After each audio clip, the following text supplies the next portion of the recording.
Hi, everyone. Welcome back. I'm sure people will be trickling into the room, but it's so great to see everyone again. Our next session will focus on the newly launched Barcelona Challenge for Good Food and Climate, which I am really, really excited about. For those of you watching online, please remember to use the hashtag BCN Milan Pact 21 and let us know what your thoughts are. Really use that as a forum to ask questions so that we can really hear from you and you can interact with all of us. So I just want to tell you a little bit about the challenge. The Barcelona Challenge for Good Food and Climate is really a call to action for cities and their citizens to engage in a series of commitments related to the transformation of their food systems to tackle the climate crisis, which is, obviously one of the most pressing things that we're all thinking about right now in the lead up to COP26 in Glasgow. The challenge presents a set of core metrics to help measure the positive impacts these commitments could have for cities, again, their citizens and the climate. And it provides a showcase for the commitments and leadership of cities who are part of the food climate nexus. Again, in this very important, this is probably the most important climate change conference of our lifetimes in the lead up to COP26. So to explain more about the challenge, we have with us Maria Carrascosa, the coordinator of Red de Ciudades por la Agroecología, Alvaro Porro, the Commissioner for Social Economy, Local Development, and Food Policy at the Barcelona City Council, Stefania Amato, the Food Systems Network Manager at C40, Filippo Gavazzini, the head of the Milan Urban Food Policy Pact Secretariat at the Milan Municipality, and Mark Nielsen, Director of Terres en Ville. I want to welcome them all. Let's give them a round of applause. So what they're going to do is what you've seen throughout this event. They're going to make a series of short presentations, and then we'll get into discussion. So I want to invite Maria from Red de Ciudades por la Agroecología, right, to give her presentation first. Okay, thank you very much. Thank you. But in fact, it's going to start Alvaro Porro. Oh, we're going to start with We're going to set the presentation, and I'm going to start. Okay, well, no thanks problem. for letting me know. Thank you. Is that? Well, anyway, I keep on going. Well, first I would like to make a kind of a landing on why are we working on the why are we launching, why are we building up this Barcelona challenge, linking to the reflections and the ideas that Daniel just said. Maybe we all know, but I think it's good to kind of never forget like the starting point of why are we doing this. We have basically the biggest challenge we could have right now in the earth for mankind is climate change, and everything looks like we are doing very late. Mm-hmm. And the things are basically, if we keep on going the way we are doing, is not going to work. The so-called Paris Agreement is make a really historical frame for and binding frame with between 191 parties to keep the heating of the world below 2 degrees. But as we all know, nowadays we are not fulfilling the agreements. So what the Paris Agreement set up is not really happening, and that's really one of the worst news we could have. It's not about being ecologists or I don't know, being more or less concerned about the polar bears. It's about surviving. And we are trying to take this thing very, very much seriously. We have the feeling that the window of opportunity to tackle climate emergency is kind of closing, and it's closing in front of us. And of course, it's nothing we can change just from one side and just one thing, but at least we want to really put the energy, the political energy of cities into pushing forward this situation. Cities occupy 2% of the Earth's surface, but use 80% of the world's energy. And if we look at food system, we talk about the 70% of the food globally produced food is consumed in cities. So basically food and cities has to be part of the equation. There's no other way out.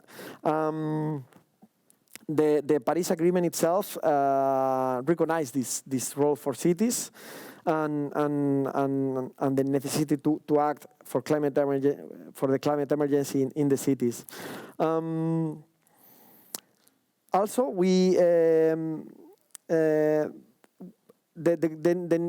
so far I'm giving bad news, but the good news is that we know what we have to do. We know what the targets we have to pursue it, and we could do it. We all are gathering here in Barcelona within the Milan Pact Forum, and every session, we just come from the food infrastructure one, together Daniel and me. There were so many things that are already happening that are really going into this target. So basically, the good news is that it's already happening, and we could go for it.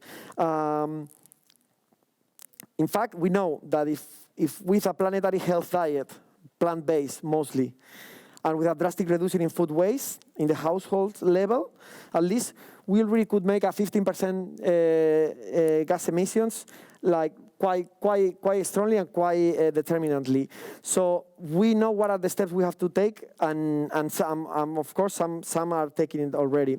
So that's why at the end, some cities we get together, we start working in creating a political tool that has to be helpful in the local level, so we can push forward our policies, our targets, our commitments, and also in the global level could help us to get together the voice of cities and really make a concrete, radical, and transformative claim to the states that are gathering in COP26 to really put the food system in the center of the conversation. And that's why politically, and the starting point of Barcelona Challenge, Good Food and Climate, is basically that. Is the opportunity for us to get like a political tool that help us to push forward our local policies and globally to raise our voice in order to push that international agenda. It's not starting from zero, it's starting from the C40 Good Food Declaration that quite a group of big important cities of the world signed in 2019 in Copenhagen, and of course on the Milan Urban Food Policy Pact. So it's not like inventing the wheel, it's just starting from some friends that we already have as cities, but really much putting the focus on climate change and food, and with a very pragmatic approach. Basically, I think I will let Maria introduce you more concretely the details, who are the promoters, the partners and supporters, and how it's been more or less the process and the elements we think it could be useful for that. Thanks, Alvaro. Thank you. Thank you very much, Alvaro. Yes, so the promoters of this proposal are Barcelona City Council, of course, Red de Ciudades por la Agroecología, that is the Spanish City Food Network, the Milan Urban Food Policy Pact, C40, Terre-Sans-Ville in France, and Sustainable Food Places in the UK. And in this process of shaping the Barcelona Challenge, we had also the support coming from the Daniel and Nina Carazo Foundation, and in these last days from RUAF. The year 2020 is becoming a turning point in which cities are recognized as key agents in shaping food and climate action. Last 23rd of September, it was celebrated the UN Food Systems Summit that stressed the important role of food systems in achieving the SDGs, and also the wide range of possible strategies for change that can be put in place by a multitude of factors, including cities. Then next November in Glasgow, it arrives the COP26, where the Paris Agreement will be assessed, and also the targets that the states have been proposing these last days to reach the Paris Agreement. In this COP26, the 6th of November, it will be launched the Glasgow Declaration for Food and Climate, that is a global commitment signed by 60 cities and more than 40 organizations from all around the world. This declaration presents a kind of unified commitment by subnational governments to put food and farming at the heart of the global response to the climate emergency. These two UN summits have created a promising opportunity to advance political action regarding food and climate nexus. And that is why, in the context of the 7th Global Forum, we present here the Barcelona Challenge for Good Food and Climate, that is a relaunch of the C40 Declaration, Good Food Cities, also building on the Milan Pact by introducing code-crossing commitments regarding climate action.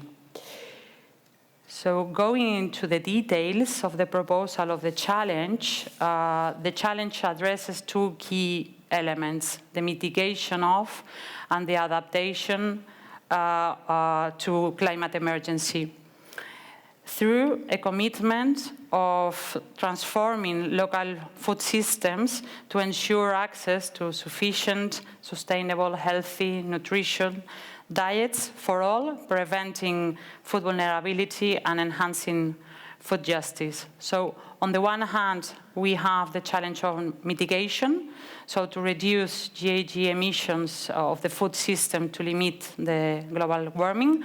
And on the other hand, we have the other challenge of adaptation, so to adapt food systems to enable them to be more resilient during the extreme climate events. And now I am going to pass the word to Estefania, that is online, to go deeper into the details of the proposal of the challenge. Great. Thank you very much, and good morning to all. So, can you hear me fine? I guess so. I'll keep on going. Yes. Okay.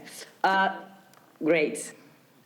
Perfect. So, as Maria was saying, to us at C40, it's a pleasure to be here, first of all, because we really think that the amazing work that Barcelona has done in the last year really comes after something that was paved by the Milan Urban Food Policy Pact, the City of Milan, and all the cities who joined the pact, as well as by the work that we at C40 have been doing in the last years. And in fact, as you can see from the slide, the Milan Pact was created in 2015, and 4 years later, in 2019, we at C40 launched the C40 Good Food Cities Declaration, which really draw on what was in the Milan Pact to kind of bring a new, strong focus on the food and climate nexus. And what we see happening right now in Barcelona is those contents that focused really to be brought out on stage to all cities of the Milan Pact, but also all other cities of the world. So we're really happy, and we see really a red line coming through all these years, and we're really happy that this is happening. Now, looking specifically at what the Barcelona Challenge brings in, there are, as Maria was saying, two main focuses: adaptation, mitigation, and a lot of different actions clustered in 6 categories. Now, these 6 categories are the same as the ones of the Milan Pact. What this Barcelona challenge really adds on them is, again, the climate lens. Each city who wants to join the Barcelona challenge might want to look into these categories and into the proposed actions under each this category and pick at least one action under 3 categories. Meaning, now we can go through the different, all these categories, the different topics, and I can also bring you some insights on what an action and which are the action attached to these categories. Each city who wants to join the challenge needs to pick at least one action into 3 categories. So which are these categories? First, ensuring an enabling environment for effective action and effective governance. This category really looks into co-creation and co-production of policies around food. And the action that stay within that categories are things like basically creating a food council, integrating food in the climate action plans, exactly as the C40 declaration asks as well, and also create a team inside CDO to drive all this work. Under the sustainable diet and nutrition category, which really aims at having a planetary health diets for all in each city, actions really look into reviewing procurement, public procurement in order to align that procurement to the planetary health diet, or creating and improving access to the planetary health diet for all, which is basically something that is the real focus of the 3rd category, that really asks and call out for all programs looking at food vulnerability and most vulnerable groups, and food aid programs to, again, try and try to look at really at the quality of the food that is provided to aid programs and really make sure that that food is healthy and sustainable. Then on food production, it really looks at the methods of production. We're talking clearly urban and peri-urban agriculture, and agroecological methods and regenerative methods are the ones that really will drive a transformation when it comes to the food and climate nexus. Food supply and distribution lists a series of action that looks into improving the logistics and the distribution of local and seasonal food all over the city. And we're clearly talking infrastructure here, and it's really crucial for the local food economy. And then food waste, with the overarching aim of reducing food loss and waste by 50%, which again is resembling the C40 declaration. The actions listed under these categories are things like starting or piloting segregated food waste collection in maybe canteens, hospitals, or restaurants and cafes, I mean the HoReCa sector, as well as schools, as well as big generators, or even, and then probably scale it to make it really like universal in the whole city. The second kind of cluster of actions under the food waste really concerns awareness and how cities can help citizens do the best, do what needs to be done, meaning reducing food waste and segregate food waste, the organic portion. Last thing I wanted to add is that the actions that the Barcelona Challenge proposes are not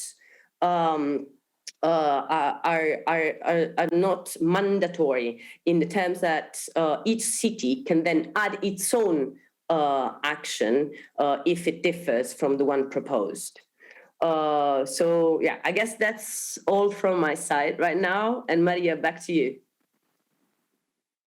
Thank you. Thank you very much, Stefania. Okay, so from what she has presented, I am going to introduce you the toolkit of the Barcelona Challenge for Good Food and Climate, because this is a tool that we have generated in order to allow cities to understand the order of magnitude of the benefits of their policies that they are framing in the Barcelona Challenge in terms of GHG reduction, but also in terms of other multidimensional benefits as prevented deaths, job generated, water saved, and economic return. This tool is based in international scientific research data published. In the website of the challenge, you can find a methodological document that includes all the references that we have used to build the toolkit. This toolkit cannot be seen as a calculator. It does not provide exact figures for a specific context, and it cannot be used to compare actions coming from different contexts. What this toolkit does is to allow cities to understand these potential benefits of the policies for the climate action, and it helps them in the decision-making process.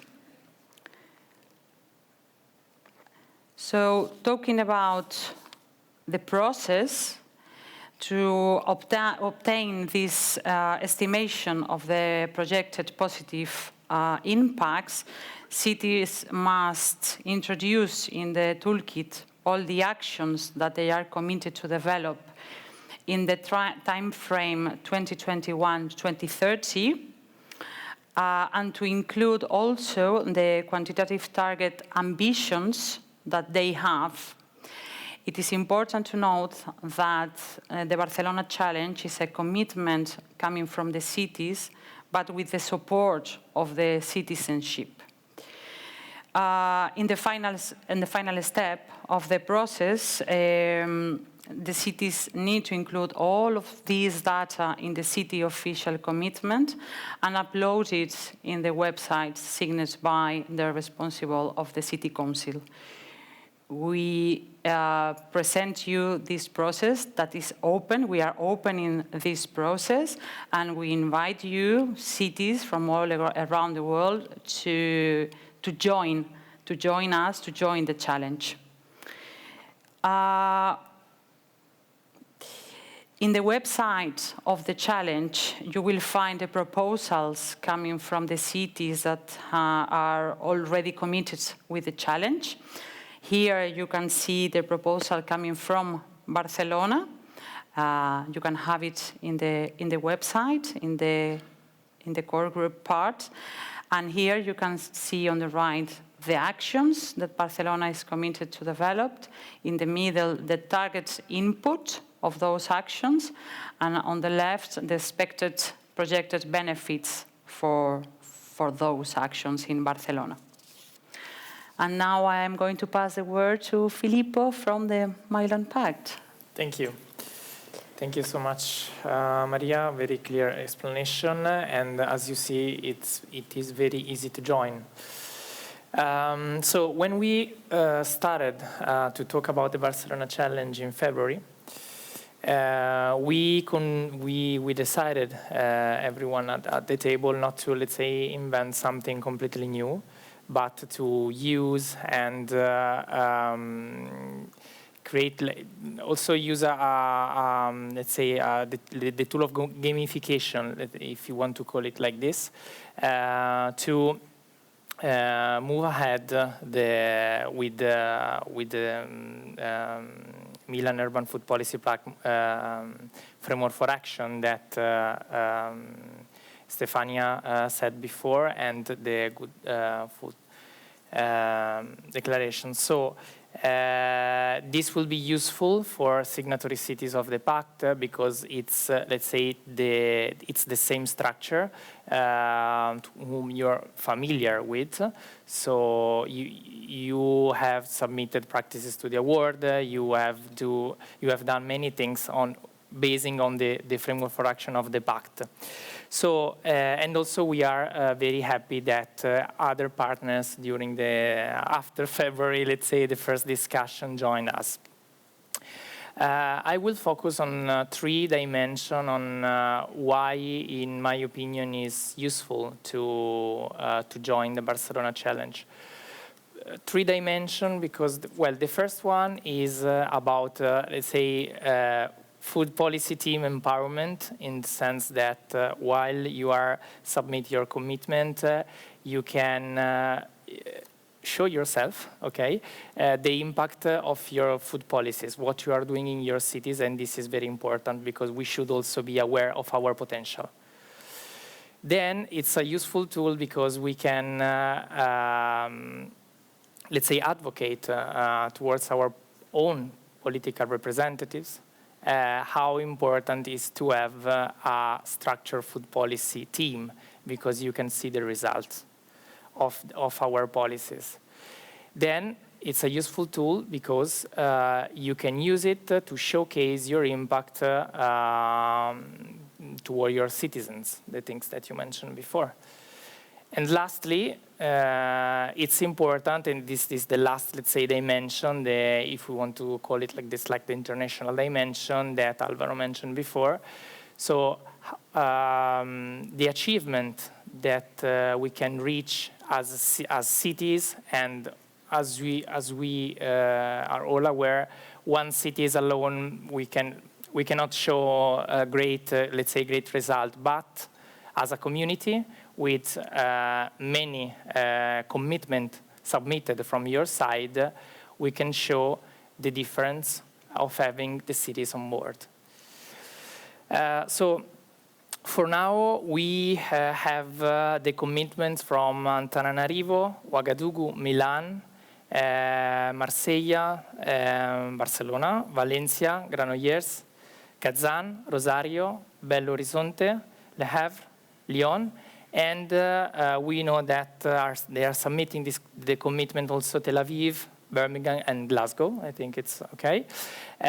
We strongly encourage all the steering committee members to help us in spurring the participation to the challenge in their respective regions, because the steering committee members have this, well, important leadership role in their region, so they should give the good example to all the signatory cities. And as we have started with, well, in February with this, from the Milan Pact Secretariat side, great support on the Barcelona Challenge, we will definitely continue to work together through the next months. And I'm sure that we will talk about this at the next Global Forum in 1 year. Thank you.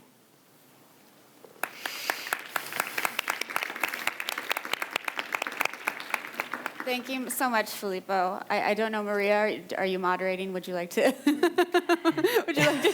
I'm kidding. Sorry. Mark, no. I loved it.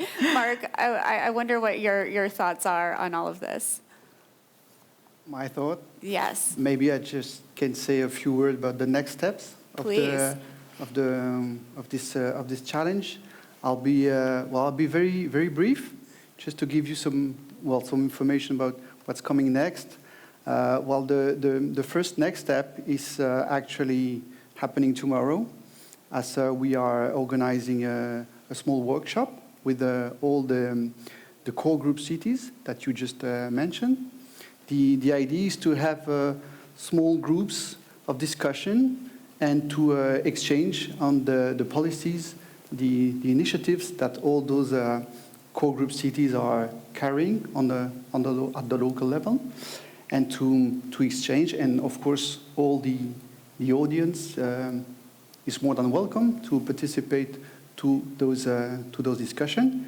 And the idea is to, of course, to debate and to discuss on the conclusion of all this small group of discussion. So that is for tomorrow. And then maybe something that we should keep in mind is that this Barcelona challenge is it's an open process, at least until March of next year. I think it's something really important to keep in mind that within this time frame, we would like to have more and more cities to be part of this process. You just mentioned 3 cities. We hope that they're going to be more and more. So that means that we probably need endorsement from city networks, from civil society organization, or any other partners that might be interested in this process and in this thematic. So I think we have a role to play as a national network to communicate and to disseminate this information and to make visible those initiatives and this political commitment of those cities. I think it's something very, very important, and we have a time frame now to do so. And probably that it should be relevant to make a statement of what's happening, a statement toward the COP26 to expose and communicate about what's happening.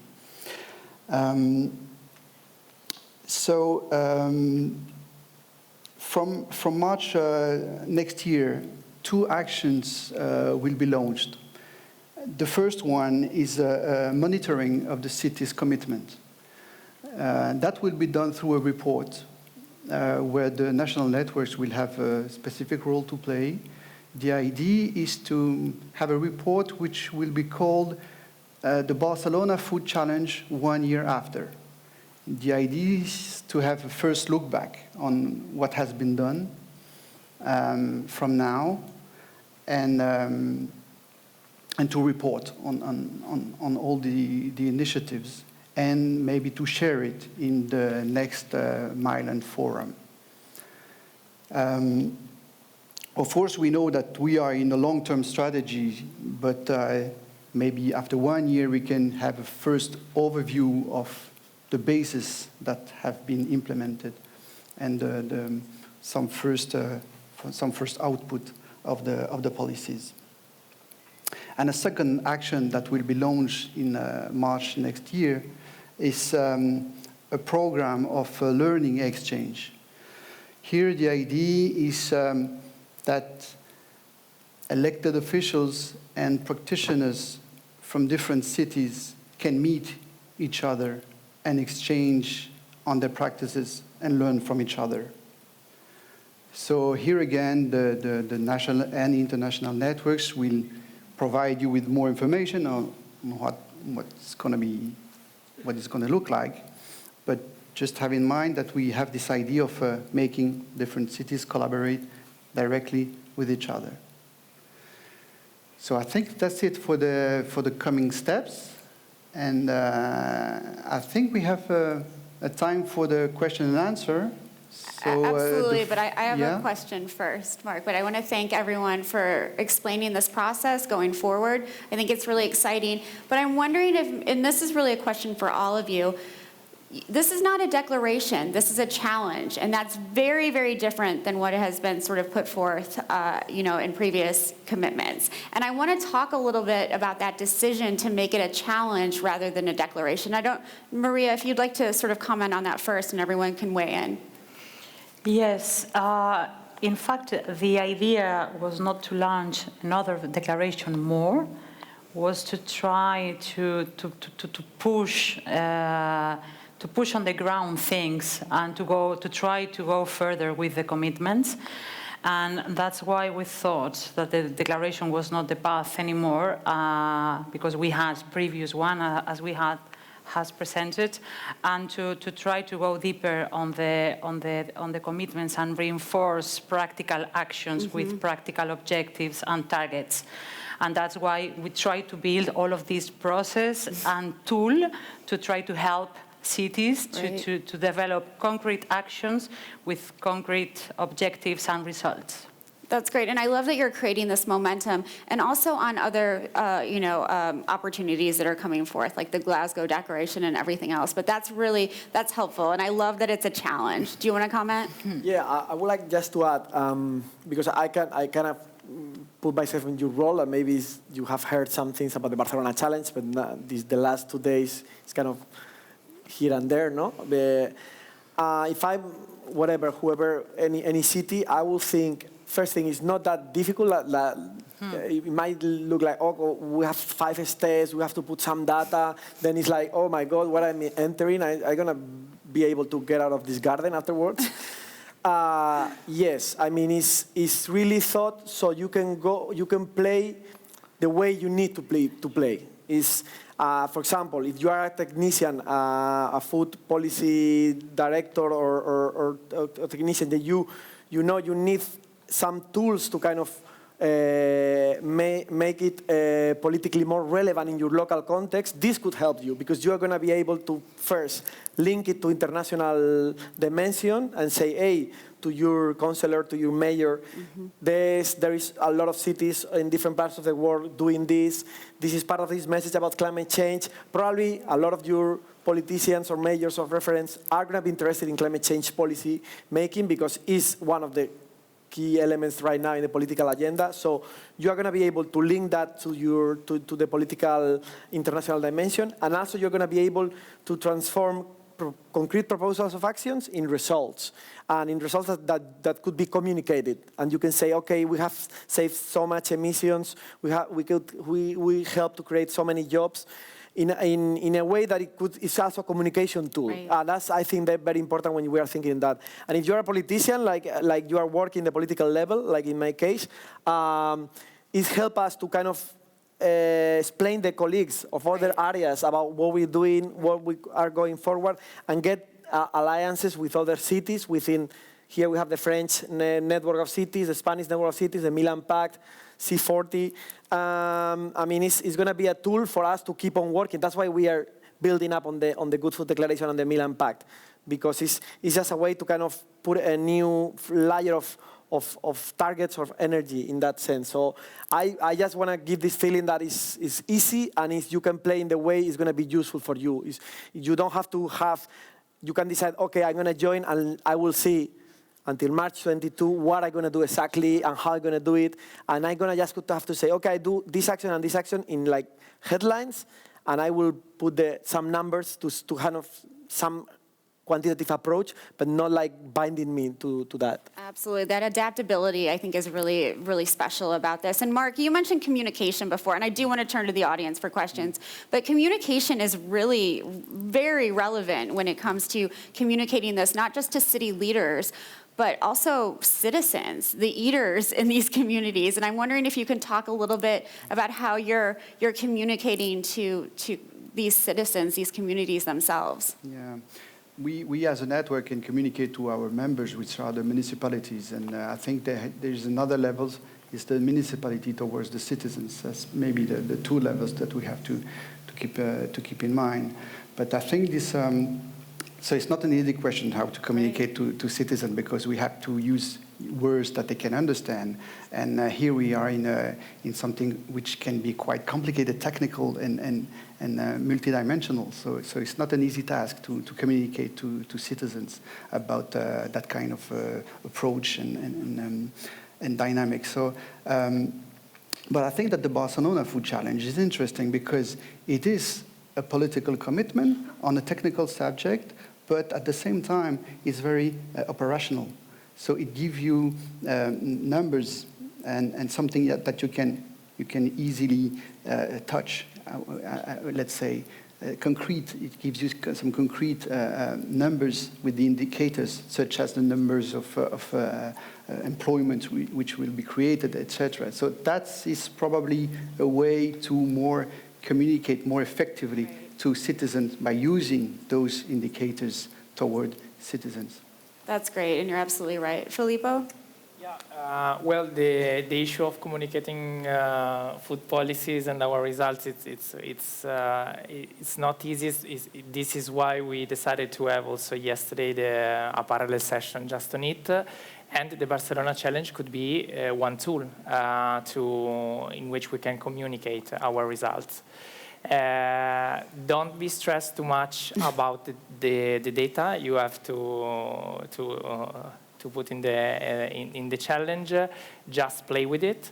And one of the commitment is, for example, to sign the Milan Urban Food Policy Pact. So I think it's done, no? So That's great. Thank you so much. Stefania, I just want to make sure that you have a chance to weigh in as well. Yeah, thank you, Daniel. Yes, and I think going back to the data, the scary part on data, I believe everybody knows those data by heart, because you guys are, all cities and city officials working on food. You have those information because you daily work with them. So probably, beneficiaries of a specific program or kids that get school meals. So you know those because that's on your daily work. So don't get scared with that. And I think, in general terms, it is really important that everybody kind of gets more aware about the climate impacts of each single action. There is a climate impact, and the tool that the Barcelona Challenge is providing is really useful to visualize that. So use it and play with it, and as Alvaro and Filippo just mentioned, use it strategically with political levels as well. Yeah. Over to you. Thank you so much. And I think that, again, it's the adaptability. Don't be intimidated. Play with it. This is what I'm hearing. And really learn the impacts so that you can demonstrate the effectiveness of the tool and of what you're doing in your city. So now I'd like to turn it over to questions from the audience. And I don't know how we're handling that. I think there's probably a mic runner, or we have questions online. On the left. Oh, there. Thank you so much. So if you just want to raise your hand. Really? Come on. I'll just pick on someone from the audience. Somebody has to have a question. I know we have questions online too. No questions online? I was so interested in this. I hope everyone was. Yeah, here we have. Great, thank you. Sophie. Oh, Breaking the ice. thank you.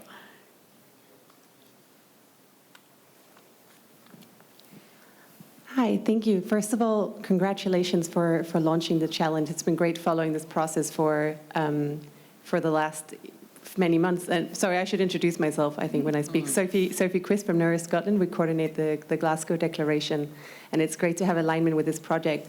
I have a really kind of practical question of the operation. I look forward to promoting the challenge with the cities that we work with in Scotland and in the UK, and I was wondering, knowing that, for example, Sustainable Food Places is a partner, how does the challenge integrate with the kind of frameworks of the partners of the whole project? So, for example, the sustainable, will doing the Barcelona Challenge kind of help achieve the awards and things? Just thinking about how we communicate to the cities and councils that we work with. A question of how it integrates with the partners, if that makes sense. I'm happy to reformulate. Maria, you look like you want to answer. Do you mean with the partners of the Glasgow Declaration? Yeah, we have been working with this small group, let's say, of promoters. So now is the moment where we are going to try to get more promoters and then see how can we work together. So it's a process that is starting now. But now that you are talking from the Glasgow Declaration, we have been working in a coordinated way. And for us, it has been very important to let you know all the steps that we were taking, because in a way, the Barcelona Challenge is like a child of the Glasgow Declaration, in the sense that, we could say that, in the sense that it's a concrete example in how subnational governments can lead actions on food and climate nexus. Go ahead, yes. For me, Glasgow Declaration and the challenge has to be completely a positive feedback in terms of helping each other to kind of raise the message. We are running to the COP26 in a couple of weeks, and we hope our mayor, as you heard yesterday, is going to bring this message to there, and we are going to for sure also participate with you in your event. So let's find a way and of how it could be, as Maria said, as an example to kind of make it grow with. And I don't know if you were meaning about, like, for example, how the frame of, I don't know, the Red de Ciudades por la Agroecología or the other national or Milan Pact. I think because it's a kind of flexible tool to kind of push forward your commitments, it's just going to be, you can use it as a way to kind of push forward what you were already doing it in the already frames you have. It's not a new frame you have to fulfill. It's just something which is going to help you to push what you were already doing and the kind of perspectives you were trying to achieve. So we don't have to kind of make any kind of a specific formal way of fitting it. It's just a tool for whatever frame you were working, obviously, regarding sustainable food systems. And if I can add, for example, in the case of the Spanish City Food Network, we had a declaration about 1 year ago, so that was a declaration. So we have used the Barcelona Challenge as a tool to push and to develop concrete actions, and it has been very, very useful in the work we are doing in the network. Great, thank you so much. And thank you, Sophie, for that really valuable question. And I want to commend Nourish Scotland's work for really pushing so much of this forward. And the Glasgow Declaration is going to have a huge impact at COP26, as will the Barcelona Challenge. I'm so looking forward to seeing you all there and seeing how this develops more. I want to thank all of the speakers. Let's please give them a round of applause.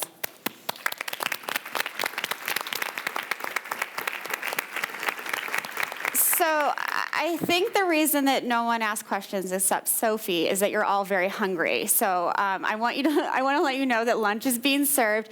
This is this is such a special forum because the food provided here is all locally sourced. Most of it is organic. It's created by there's another question. Let me finish. Just 1 second. It's created by really special cooks who are taking a lot of interest in it. So I just want to make sure you all know that. And yes, you can ask a question. Gracias. Thank you. I wanted to ask, when you talk about joining the challenge, you talk about cities. So therefore, I understand the cities are made up by a very number of entities apart from the town hall. So what role may the public agencies may have and public companies on this challenge? Could they join in on this challenge? And what role may other non-public entities join in? Could they participate? Thank you. As we said before, the Barcelona Challenge is a city challenge with the support and complicity of the citizens. So the challenge opens the door for other types of entities, which are socially necessary, to collaborate and participate, because if we're thinking about scenarios of reaching planetary healthy diet or increasing the amount of ecologically friendly food, the city cannot be on its own. There's many more stakeholders. So there's scenarios of collaboration that are open, of awareness and training, so that all those stakeholders you're talking about could support and actively collaborate in the process. Great. Thank you so much for that. I will let you all eat now, but I want to remind you to be back here at 1500 hours for the plenary session on the state of the Milan Pact and regionalization strategies, as well as a parallel session on tools for tracking food system transformation. See you all later. A buen provecho.